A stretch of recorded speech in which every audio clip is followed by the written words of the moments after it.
day and the last day she was excited to go to school.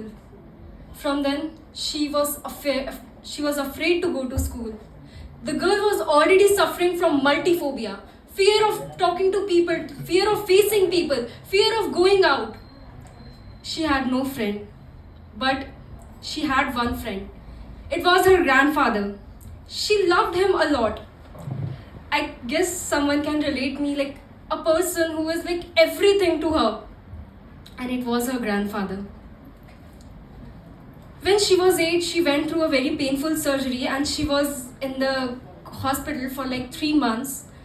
And it was a death risk surgery, and it's a very proud moment to say that she was just having 10% of her chances in living, and doctors were proud of that. Her parents were proud of that she survived with it, and she was a brave fighter. She was in the hospital and she was missing someone. It was her grandfather, her only friend. It was a day before her discharge when she called home and she informed her grandfather in a very excited voice, "Dadu, I'll be there tomorrow. Won't you come to receive me?"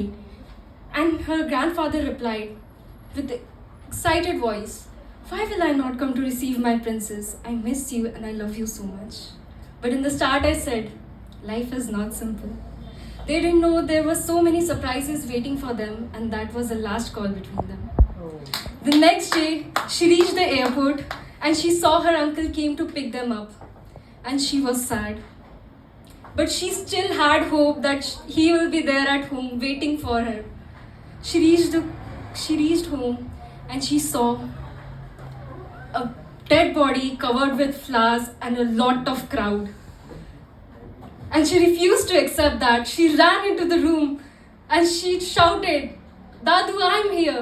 But there was no voice to reply her. From then she knew one thing: whoever she'll get attached to will leave her alone. Days were going and there was no change in her. At a tender age, when kids were going out and making new friends, she was at home, sitting in the corner, crying and asking one question, a question to God, that God, why me and not rest other 7 billion people on the planet? Because you're special. But she never got the answer.